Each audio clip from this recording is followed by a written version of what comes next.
Bismillahirrahmanirrahim. Assalamualaikum warahmatullahi wabarakatuh. Saya Leni Sigit.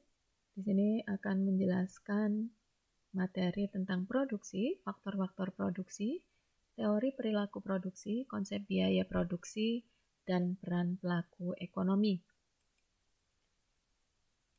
Di sini untuk kegiatan ekonomi terdiri dari produksi, konsumsi, dan distribusi.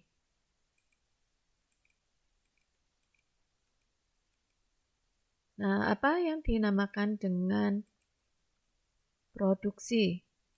Produksi adalah kegiatan menciptakan atau menambah nilai manfaat barang atau jasa. Nah, dalam berproduksi itu memerlukan 4 faktor-faktor produksi. Yang pertama yaitu sumber daya alam, yang kedua adalah sumber daya manusia,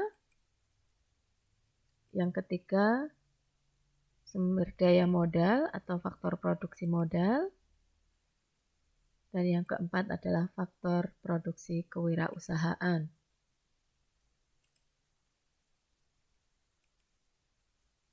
Lanjut teori perilaku produsen. Di sini ada produksi jangka pendek dan produksi jangka panjang. Di mana produksi jangka pendek itu produsen hanya mempunyai input tetap, sedangkan di produksi jangka panjang semua input yang digunakan dalam produksi bersifat variabel. Konsep biaya produksi yang pertama adalah biaya total atau total cost. Total cost akan sama dengan fixed cost ditambah dengan variable cost. Kemudian biaya tetap rata-rata atau average fixed cost atau AFC sama dengan fixed cost atau biaya tetap dibagi dengan Q atau jumlah barang. Yang ketiga, biaya variabel rata-rata atau average variable cost atau AFC sama dengan variable cost dibagi dengan Q. Lanjut, biaya total rata-rata atau average cost. Average cost akan sama dengan average fixed cost ditambah average variable cost, atau bisa juga AC atau average cost dihitung dari total cost dibagi dengan Q.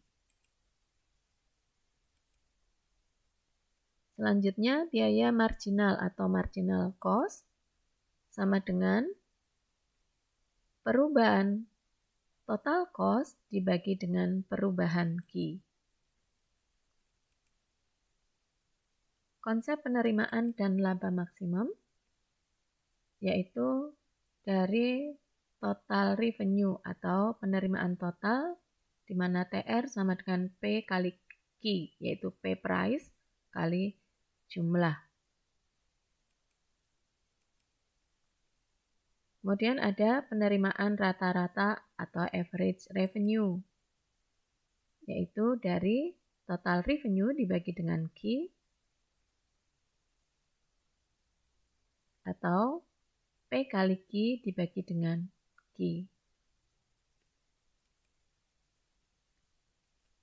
Nah, yang kedua dalam kegiatan ekonomi yaitu distribusi, yaitu kegiatan menyalurkan atau menjual barang dan jasa kepada konsumen. Nah, faktor yang mempengaruhi distribusi yang pertama adalah pasar, yang kedua barang, yang ketiga perusahaan, dan yang keempat adalah kebiasaan dalam pembelian.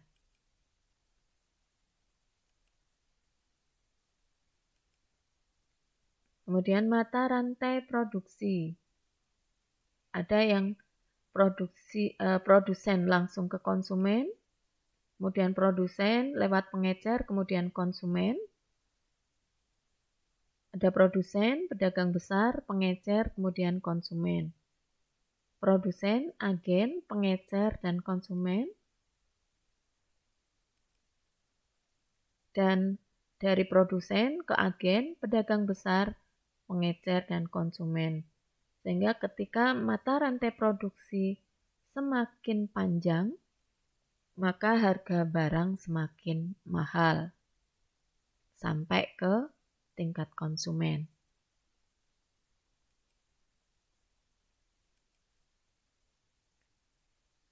Nah, kegiatan yang ketiga adalah konsumsi. Adalah kegiatan mengurangi atau menghabiskan nilai guna suatu barang atau jasa untuk memenuhi kebutuhan hidup. Yaitu tujuan konsumsi tentu saja di sini adalah yang pertama untuk memenuhi kebutuhan hidup, yang kedua mencapai kepuasan yang optimum. Nah, faktor-faktor yang mempengaruhi konsumsi, yang pertama adalah harga barang atau jasa, yang kedua adalah kebiasaan konsumen, yang ketiga adalah barang substitusi, yang keempat adat istiadat, dan yang kelima adalah pendapatan. Jadi orang berkonsumsi itu yang mempengaruhi adalah kelima faktor ini. Terutama adalah pendapatan. Jadi semakin tinggi pendapatan, maka tingkat konsumsinya semakin tinggi. Nah, untuk yang lain, juga untuk harga, itu juga akan mempengaruhi. Demikian juga kebiasaan, ya biasanya merek apa dan sebagainya. Kemudian juga harga barang penggantinya, juga ini akan berpengaruh, dan adat istiadat. Jadi kalau ada adat istiadat apa yang menggunakan barang tersebut, otomatis semakin banyak tingkat konsumsi akan barang tersebut. Kemudian selanjutnya adalah teori perilaku konsumen. Di sini ada teori kardinal dan teori ordinal. Teori kardinal diantaranya hukum Gosen 1 dan hukum Gosen 2. Sedangkan teori ordinal di sini tergantung dari tingkat kepuasan konsumen dalam mengkonsumsi barang atau jasa yang tidak dapat diukur dengan satu satuan, akan tetapi di sini dibandingkan. Kemudian di sini ada 4 pelaku ekonomi. Yang pertama adalah rumah tangga produsen, kedua adalah rumah tangga konsumen, yang ketiga adalah rumah tangga pemerintah atau rumah tangga government, ada yang mengatakan rumah tangga negara, yang keempat adalah rumah tangga luar negeri. Rumah tangga konsumen, perannya adalah menyediakan faktor-faktor produksi. Tadi SDA, SDM, sumber daya modal, dan kewirausahaan. Kemudian mengkonsumsi barang dan jasa dan bayar pajak kepada pemerintah. Kemudian rumah tangga produsen, tentu saja menggunakan faktor-faktor produksi untuk menghasilkan barang dan jasa. Kemudian memberikan interpretasi kepada rumah tangga konsumen, membayar pajak, dan menjual barang atau jasa. Kemudian peran pelaku yang ketiga yaitu rumah tangga negara atau RTG, rumah tangga government, sebagai pengatur perekonomian, juga sebagai produsen dan konsumen, dan pendorong investasi.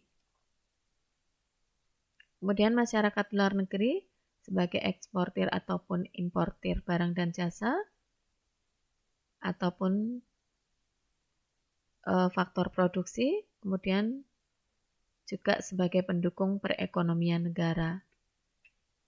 Kemudian flowchart-nya untuk hubungan antara rumah tangga konsumen dengan produsen. Di sini rumah tangga konsumen di pasar input. Di sini rumah tangga konsumen memberikan faktor produksi kepada rumah tangga produsen, sehingga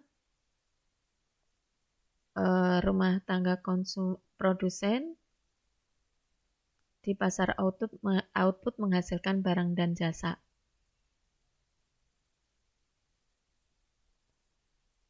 Nah, dari rumah tangga produsen, ketika menghasilkan barang dan jasa, maka konsumen memperoleh barang dan jasa. Di pasar outputnya, rumah tangga konsumen akan mengeluarkan uang.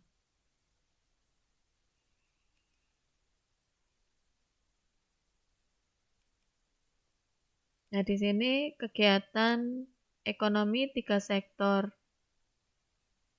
pelaku ekonomi, yaitu rumah tangga konsumen, rumah tangga produsen, dan pemerintah.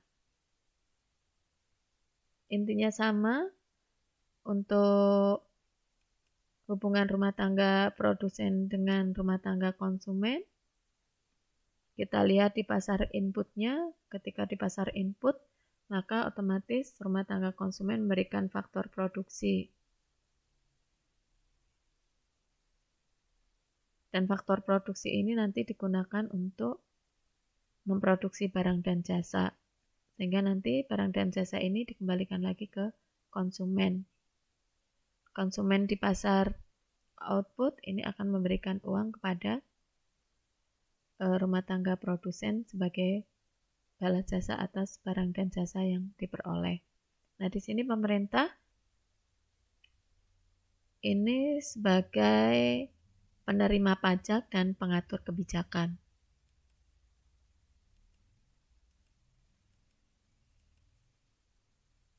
Nah, sekarang bahkan kegiatan 4 sektor produksi, yaitu antara masyarakat luar negeri dengan pelaku ekonomi dalam negeri, yaitu berkaitan dengan ekspor dan impor. Cukup sekian, terima kasih. Semoga manfaat. Wabillahi taufiq wal hidayah. Wassalamualaikum warahmatullahi wabarakatuh.